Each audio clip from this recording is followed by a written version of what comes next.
puji bagi Allah, pencipta langit dan bumi, yang menjadikan malaikat sebagai utusan-utusan untuk mengurus berbagai macam urusan, yang mempunyai sayap masing-masing 2, 3, dan 4.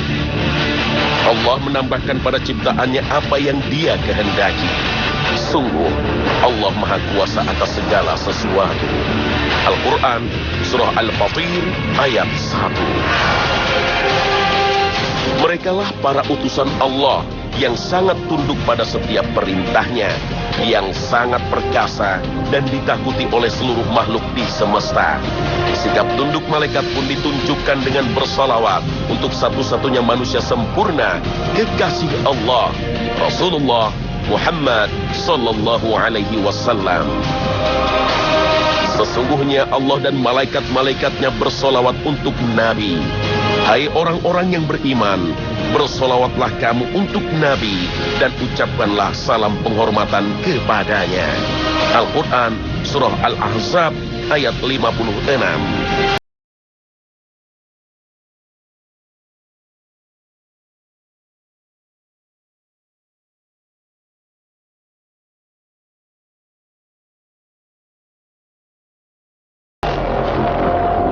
Assalamualaikum warahmatullahi wabarakatuh. Selamat pagi pemirsa Trans 7. Khazanah Ensiklopedia Islam Dunia pagi ini kembali hadir ke hadapan Anda untuk berbagi wawasan keislaman dan saling menasehati dalam kebajikan. Saat mengasingkan diri di Gua Hira, Nabi Muhammad SAW didatangi malaikat Jibril sehingga membuatnya ketakutan. Malaikat Jibril kemudian berkata, "Iqra, bacalah." Namun Nabi Muhammad menjawabnya, "Ma ana biqari'in, saya tidak bisa membaca." Jibril kembali mendesaknya, "Iqra." Nabi Muhammad SAW kian ketakutan, tetapi dia tetap menjawab, "Ma ana biqari'in." Nabi Muhammad akhirnya paham, bukan disuruh membaca, tapi mengikuti ucapan malaikat Jibril yang saat itu membawa wahyu pertama dalam surat Al-Alaq.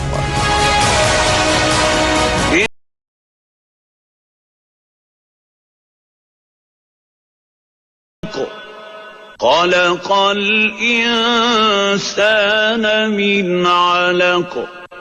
Iqra' wa rabbukal akram. Alladzi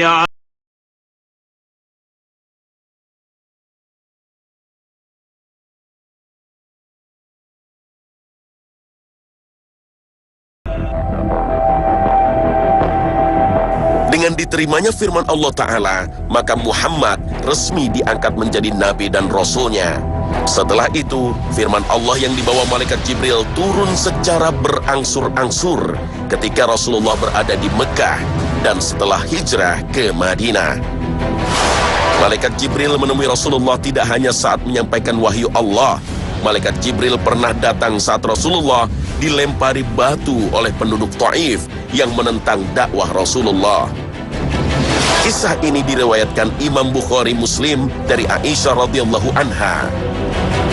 Saat itu, kaum Saqif melempari Rasulullah SAW sehingga kakinya terluka. Tindakan brutal penduduk Taif ini membuat Zaid bin Harithah membelanya dan melindunginya. Tapi kepalanya juga terluka akibat terkena lemparan batu. Akhirnya, Rasulullah berlindung di kebun milik Uqbah bin Rabi'ah. Saat itu, tiba-tiba muncul malaikat Jibril memanggil seraya berkata, "Sesungguhnya Allah telah mendengar perkataan dan jawaban kaummu terhadapmu, dan Allah telah mengutus malaikat penjaga gunung untuk engkau perintahkan sesukamu." Rasulullah SAW bersabda, "Kemudian malaikat penjaga gunung memanggilku dan mengucapkan salam kepadaku lalu berkata, 'Wahai Muhammad, sesungguhnya Allah telah mendengar perkataan kaummu terhadapmu. Aku adalah malaikat penjaga gunung, dan Rabbmu telah mengutusku kepadamu untuk engkau perintahkan sesukamu. Jika engkau suka, aku bisa membalikkan gunung Akhshabin ini ke atas mereka." Jawab Rasulullah SAW, "Bahkan aku menginginkan semoga Allah berkenan mengeluarkan dari anak keturunan mereka generasi yang menyembah Allah semata." tidak menyekutukannya dengan sesuatu pun. Kehadiran malaikat juga terjadi saat perang Badar. Malaikat Jibril dan pasukan malaikat membantu kaum muslimin untuk mengalahkan pasukan kafir Quraisy. Seperti hadis yang diriwayatkan Imam Bukhari dari Mu'az bin Rafa'ah ibnu Rafi Az-Zargi dari ayahnya yang ikut serta dalam perang Badar Al-Kubra. Dia berkata, Malaikat Jibril alaihissalam mendatangi Nabi Muhammad SAW dan berkata, "Apa pendapatmu tentang pengikut perang Badar dari kalanganmu?" Rasulullah SAW menjawab, "Dari kalangan kaum muslimin yang paling utama." Malaikat Jibril alaihissalam kembali berkata, "Demikian juga dengan para malaikat yang ikut serta dalam perang Badar." Dalam hadis riwayat Imam Muslim dikisahkan pula tentang kuda bernama Haizun yang ditunggangi malaikat Jibril. Ibnu Ishaq berkata, ketika salah seorang tentara kaum muslimin mengejar seorang tentara musyrikin yang berada di depannya, tiba-tiba dia mendengar suara cambuk dan suara penunggang kuda yang berkata, "Terus maju, wahai Haizum." Lalu dia menyaksikan orang musyrik yang ada di depannya sudah terjerembab ke tanah dengan wajah yang hancur. Seseorang dari kaum Ansor yang melihat kejadian ini menceritakan kepada Rasulullah SAW. Lalu Rasulullah bersabda, "Engkau benar, itulah pertolongan dari langit yang ketiga." Dalam riwayat lain pula oleh Ibnu Sa'ad menyebutkan dari Ikrimah, pada hari itu, pada saat perang Badar, ada kepala orang Quraisy yang gugur tanpa diketahui siapa yang memenggalnya, dan ada tangan yang terpelanting tanpa diketahui siapa yang membantingnya. Abu Daud Al-Mazini berkata, "Aku sedang mengejar seorang tentara musyrikin pada masa itu. Tiba-tiba kepalanya sudah ditebas sebelum aku mengayunkan pedangku. Aku yakin ada orang lain yang membunuhnya terlebih dahulu." Lalu, seorang Ansor datang membawa tawanan bernama Al-Abbas bin Abdul Muttalib. Al-Abbas berkata, "Demi Allah, bukan orang ini yang tadi menawanku. Tadi aku ditawan oleh seorang lelaki tinggi yang berwajah tampan dengan menunggang seekor kuda yang gagah, dan aku tidak pernah melihat dia di tengah-tengah mereka ini." Inilah saat malaikat bisa menjelma menjadi manusia dengan izin Allah. Konon, penampakan malaikat sebagai manusia masih terjadi hingga saat ini, seperti banyak disaksikan dalam perang Palestina dan Israel. Wallahu a'lam. Beberapa kali malaikat Jibril menjelma menjadi manusia dan menemui Rasulullah, dan beberapa kali ia pun hadir dengan sosok aslinya. Bagaimanakah sesungguhnya sosok asli malaikat?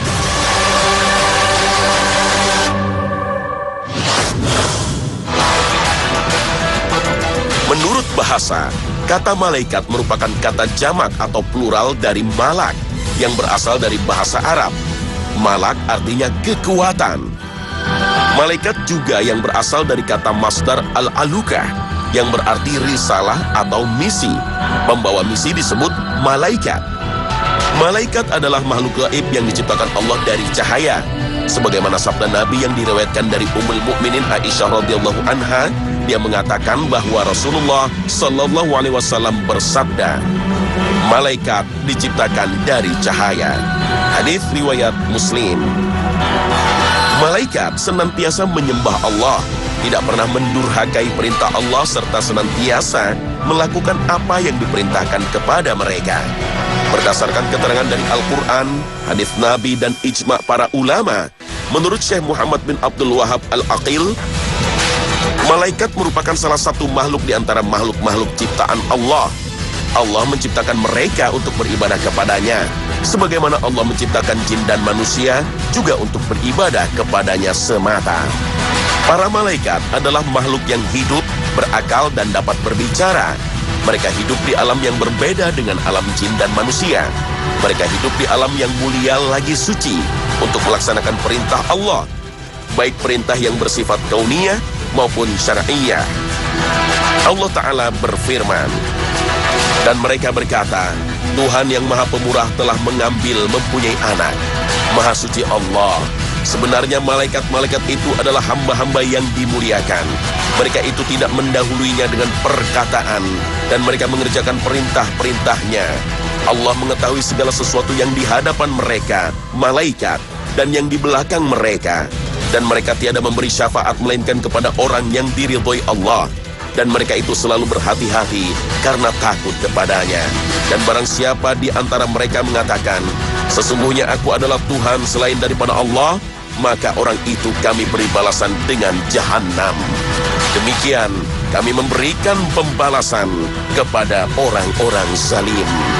Al-Quran Surat Al-Anbiya ayat 26 hingga 29.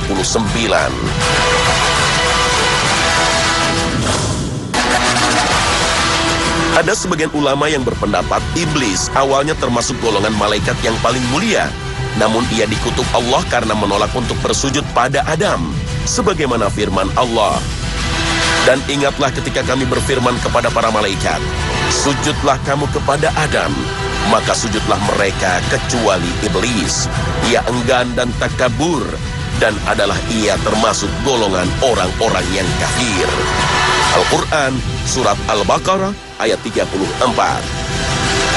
Ayat ini menjadi perdebatan di kalangan para ulama. Benarkah iblis termasuk golongan malaikat? Sebagian ulama mengatakan pengecualian yang disebutkan pada ayat itu terputus, dan antara iblis dan malaikat berbeda jenisnya. Menurut Ibnu Taimiyah dalam Majmu' al-Fatawa, setan sebelumnya bagian dari malaikat dilihat dari sisi bentuknya. Namun dilihat dari sisi asli dan kesamaan tidaklah sama.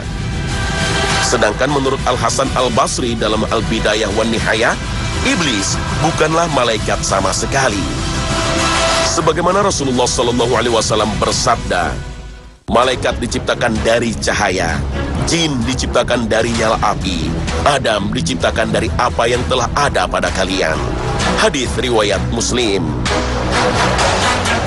Kita wajib beriman tentang keberadaan para malaikat, sebagaimana firman Allah yang mengatakan, sebenarnya malaikat-malaikat itu adalah hamba-hamba yang dimuliakan. Mereka itu tidak mendahuluinya dengan perkataan, dan mereka mengerjakan perintah-perintahnya. Al-Quran Surat Al-Anbiya ayat 26 hingga 27. Tidak ada keterangan berapa jumlah malaikat seluruhnya, dan Allah Ta'ala hanya memberitahu sebagian nama-nama malaikat. Selain dari Al-Quran, kita mendapat keterangan tentang keberadaan malaikat dari hadis Nabi. Rasulullah bersabda, sesungguhnya Baitul Ma'mur berada di langit yang ketujuh, setentang dengan Ka'bah di bumi. Setiap hari ada 70.000 malaikat yang sholat di dalamnya. Kemudian apabila mereka telah keluar, maka tidak akan kembali lagi. Hadis riwayat Bukhari dan Muslim. Dalam sebuah hadis yang diriwayatkan oleh Imam Ahmad dalam musnadnya dari Abdullah bin Mas'ud radhiyallahu anhu, ia berkata, Rasulullah SAW pernah melihat malaikat Jibril dalam bentuk aslinya yang mempunyai 600 sayap. Setiap sayap menutup ufuk. Dari sayapnya berjatuhan berbagai warna, mutiara dan permata yang hanya Allah sajalah yang mengetahui keindahannya. Kita tidak perlu mempersoalkan bagaimana Rasulullah SAW dapat melihat 600 sayap dan bagaimana pula cara beliau menghitungnya. Padahal satu sayap saja dapat menutupi ufuk.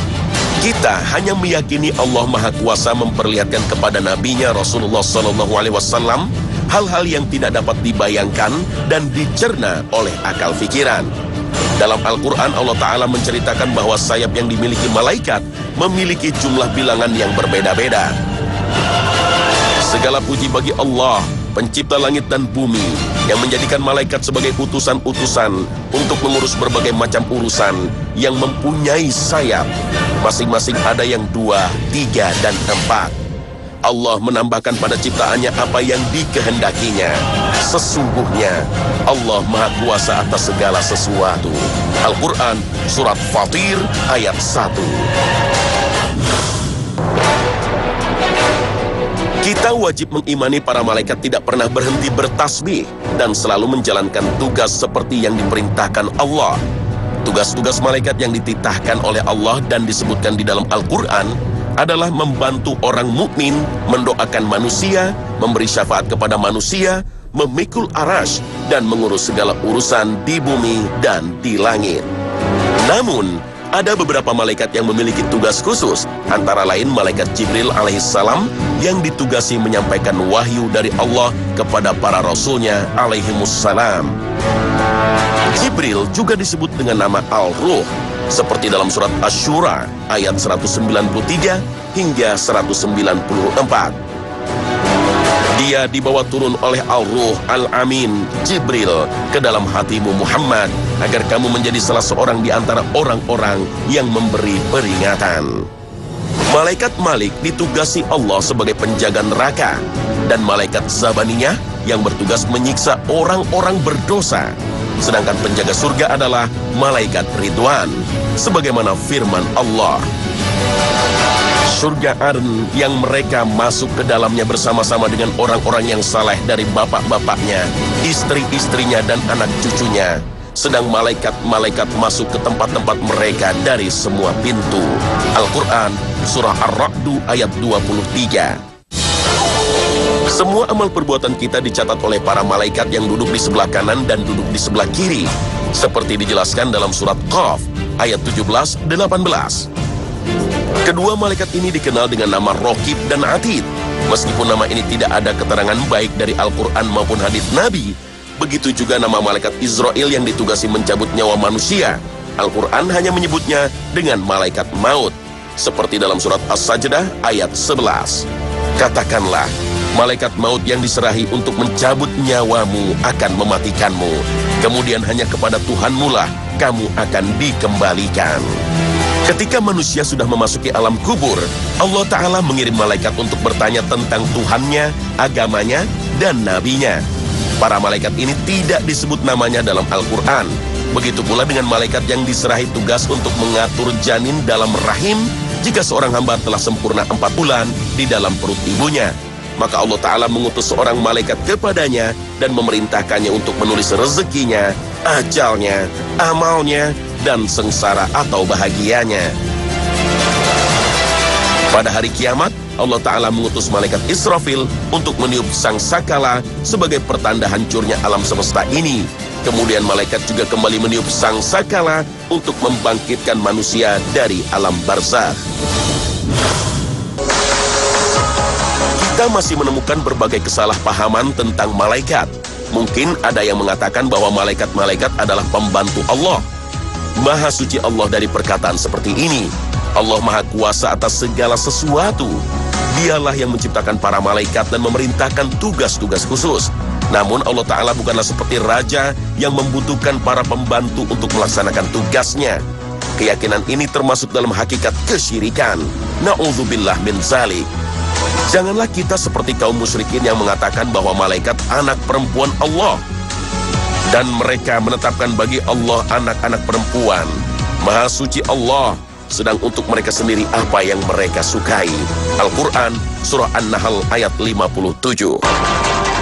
Ada lagi kisah malaikat Harut Marut yang menjadi perdebatan di kalangan para ulama.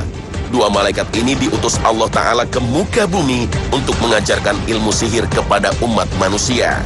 Kisah ini termaktub dalam surat Al-Baqarah ayat 102. Dan mereka mengikuti apa yang dibaca oleh syaitan-syaitan pada kerajaan Sulaiman. Dan mereka mengatakan bahwa Sulaiman itu mengerjakan sihir. Padahal Sulaiman tidak kafir, tidak mengerjakan sihir. Hanya syaitan-syaitanlah yang kafir mengerjakan sihir. Mereka mengajarkan sihir kepada manusia, dan apa yang diturunkan kepada dua orang malaikat di negeri Babil, yaitu Harut dan Marut. Sedang keduanya tidak mengajarkan sesuatu kepada seorang pun sebelum mengatakan, sesungguhnya kami hanya cobaan bagimu, sebab itu janganlah kamu kafir. Maka mereka mempelajari dari kedua malaikat itu apa yang dengan sihir itu mereka dapat menceraikan antara seorang suami dengan istrinya. Dan mereka itu ahli sihir, tidak memberi mudarat dengan sihirnya kepada seorang pun, kecuali dengan izin Allah. Dan mereka mempelajari sesuatu yang tidak memberi mudarat kepadanya dan tidak memberi manfaat. Demi sesungguhnya mereka telah meyakini bahwa barang siapa yang menukarnya kitab Allah dengan sihir itu, tiadalah baginya keuntungan di akhirat. Dan amat jahatlah perbuatan mereka menjual dirinya dengan sihir, kalau mereka mengetahui. Al-Quran, Surah Al-Baqarah ayat 102. Nama Harut Marut disebut dalam Al-Quran hanya satu kali dalam surat Al-Baqarah ayat 102. Bahkan kisahnya pun tidak dijelaskan secara detail.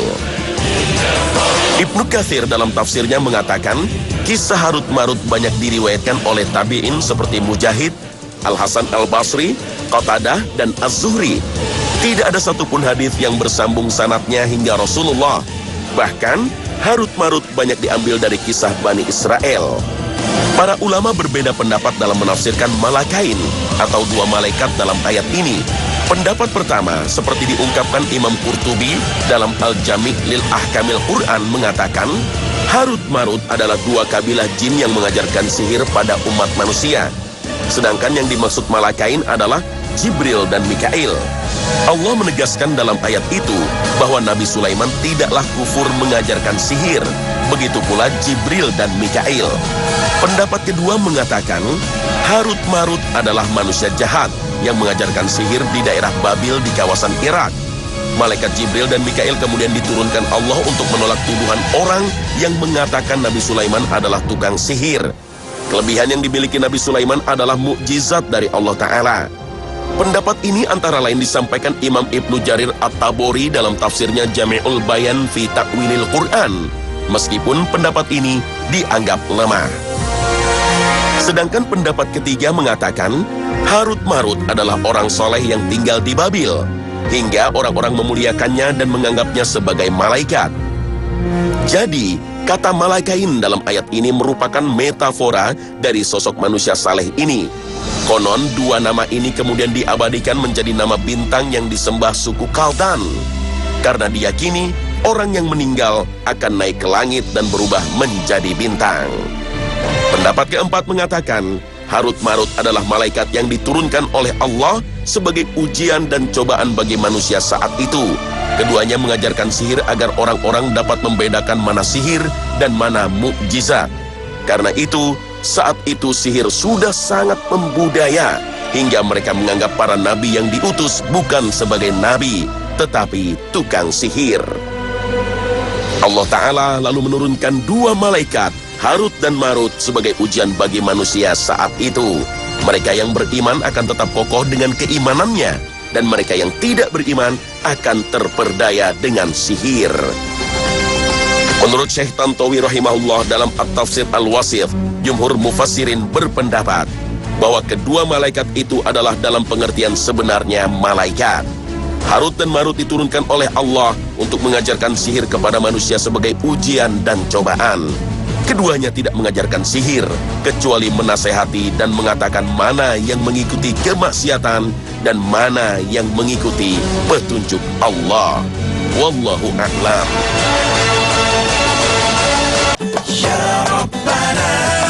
Pemirsa Khazanah, beriman kepada malaikat makin memperteguh keimanan kita bahwa setiap perbuatan kita akan dicatat oleh para malaikat.